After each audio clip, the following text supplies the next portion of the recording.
Today I'm going to show you how I made this plate, or would that be a platter?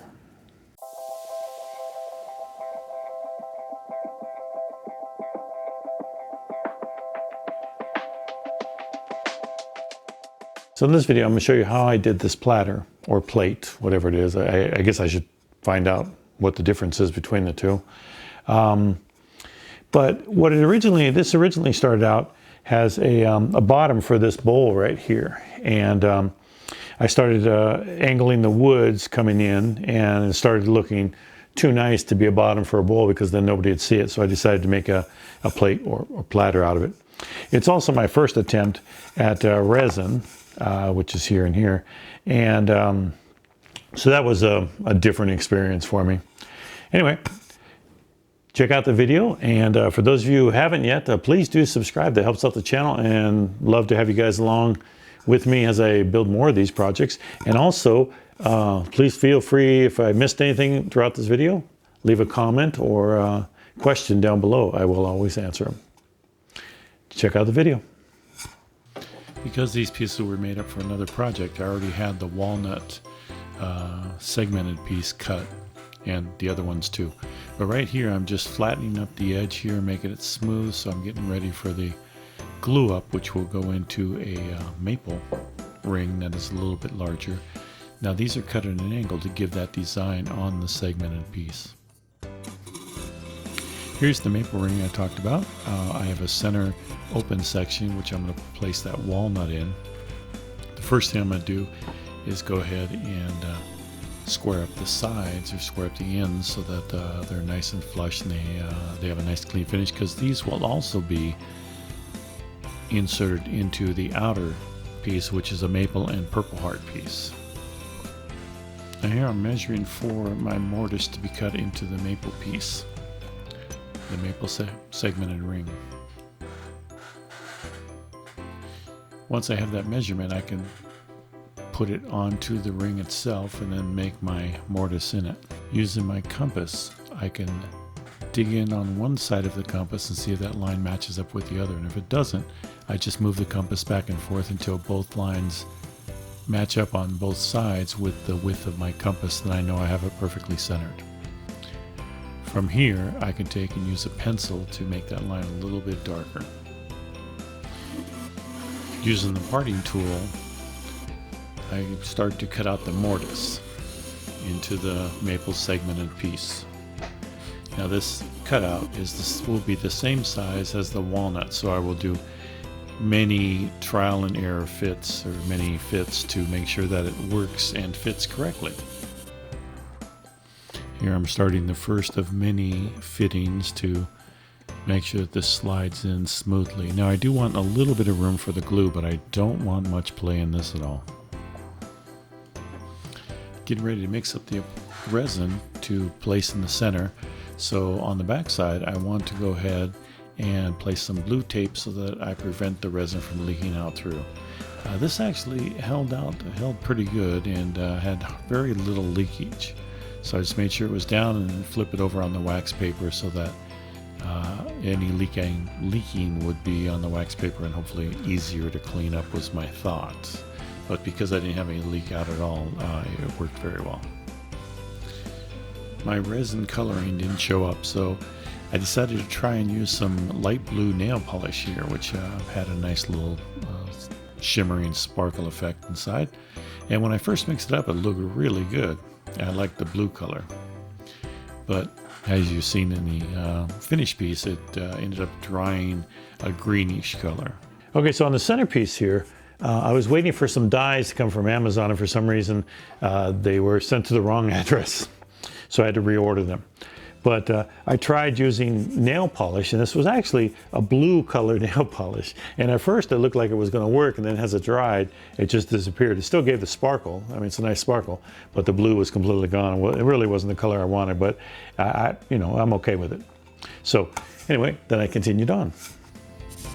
After gluing up and flattening out my final ring, I needed to true that up on the lathe, so I mounted it to the cold jaws and started truing it up and putting a mortise into it. With the mortise close to the size that I needed, I started test fitting in the inner maple piece. And again, this was trial and error. I kept sneaking up on it because once you cut out too much, it's all over. So I wanted to sneak up on the finished size, which is what I did. Now this is where I made my critical error, and I just wasn't using the parting tool directly square into the mortise. And I created that sort of angled mortise, which didn't set completely against all the sides of my inner maple segmented piece. Now that I have the mortises cut in all my pieces, I can start gluing it all together. And I begin by putting the outside ring onto the inner maple ring. With the inner and outer ring attached and glued securely, I use the lathe to press in the center walnut ring into the inner maple mortise.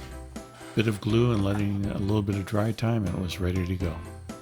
I wasn't really sure how it was going to feel turning resin, so I decided to use my carbide tip tool to work on this platter, at least get it to shape with that. I wanted to trim the outside first so that it would spin without a wobble, and that way it's much easier to work on the inside. As you can see, I started with the inside, but I didn't like that outside wobbling so much, so once I got it trued up, everything started spinning a little bit smoother, I should say, and work was a little bit easier to progress with. Plus I could break down that edge so it just wasn't so sharp, so it wouldn't grab on anything in case I happen to bump up against it.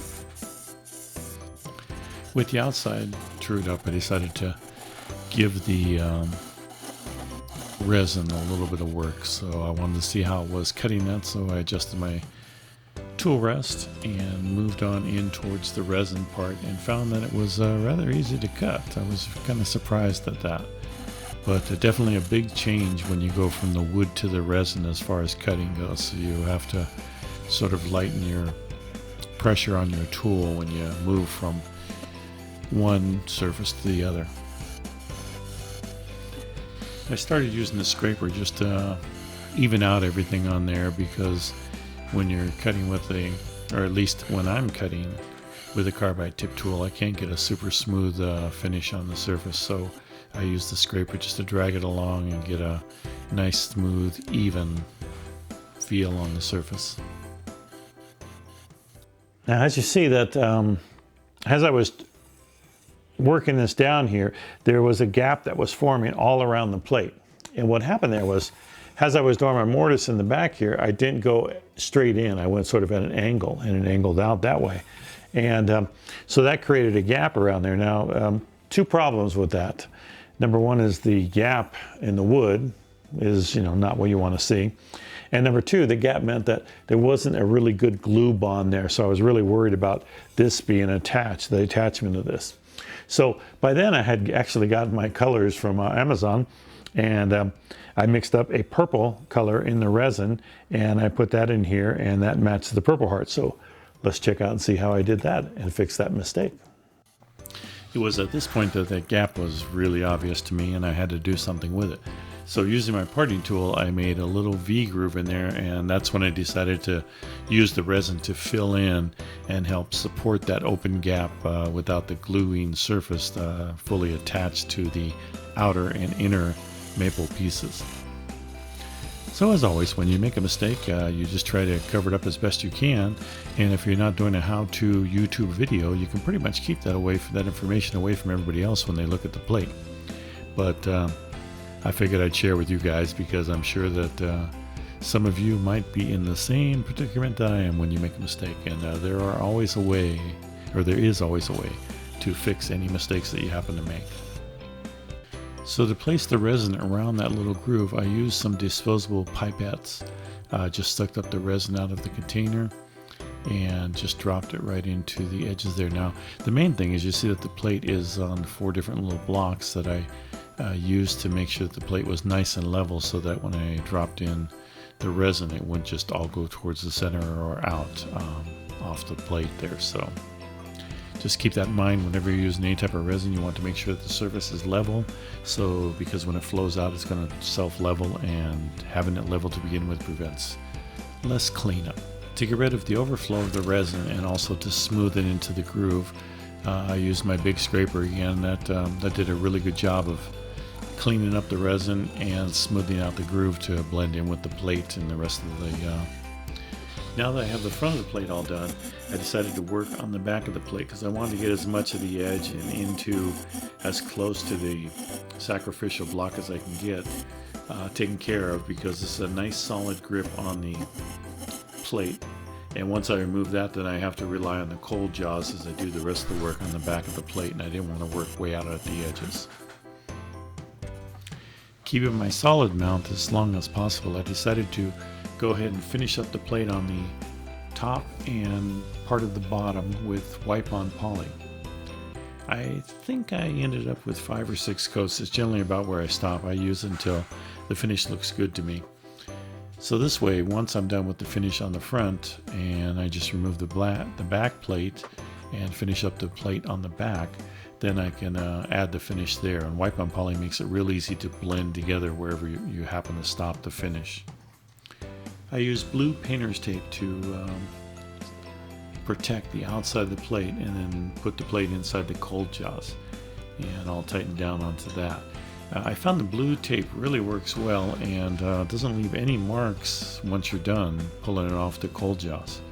So try that next time if you happen to need to put a finished piece in cold jaws. I ended up mounting the cold jaws to a live center on my tailstock, and that way I can use that to remove my sacrificial tailstock piece, or sacrificial piece, on the back of the plate. The beauty of having the platter securely attached to both the tailstock and the headstock is that when you finally do separate everything off, everything stays in place. Nothing flies away or flies off. So it's to me, it makes it much safer. And I try to separate any of the work that I do on the lathe using this method rather than, unless it's a small piece, then I'll catch it. But other than that, I almost always use a live center and a tailstock and some type of attachment on the headstock to the piece for both sides.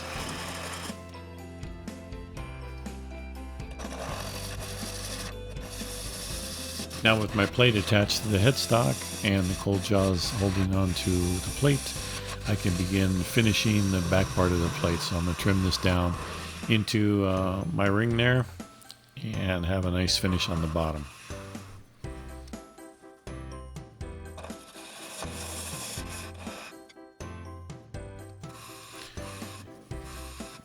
Using my bowl gouge, I do a little bit of scraping on the back to smooth up the surface as much as possible, and that way I have a lot less sanding to do in the end. I also ended up using my big scraper to give a really smooth cut at the very end here, and to make sure that everything was level and felt level and smooth. And finally, the last step in the whole process is just putting the finish on the back of the plate now. Anything that didn't have finish on it before gets the same number of coats on it from the wipe-on poly, and the plate is done. Okay, so I'm really happy with the way that this came out. I like the design that I put in with the Purple Heart around the edge there. I did make one mistake. I always make a mistake when I glue up for some reason. I actually have an extra gap, I think, in this one here. This should be 1 over. But, you know, it's not that noticeable until I pointed it out. But this little mistake here really turned out to pull this Purple Heart all together, so that worked out really well. The color, I'm happy with this. I'm happy the way that this came out. Really like the design pattern here, where it goes one direction and then the other, and then I have this centerpiece there. So I'm glad that you stuck with me to the end of this video. I hope you enjoyed it. Please do subscribe. Love to have you come back on the next video, which I will be releasing very soon.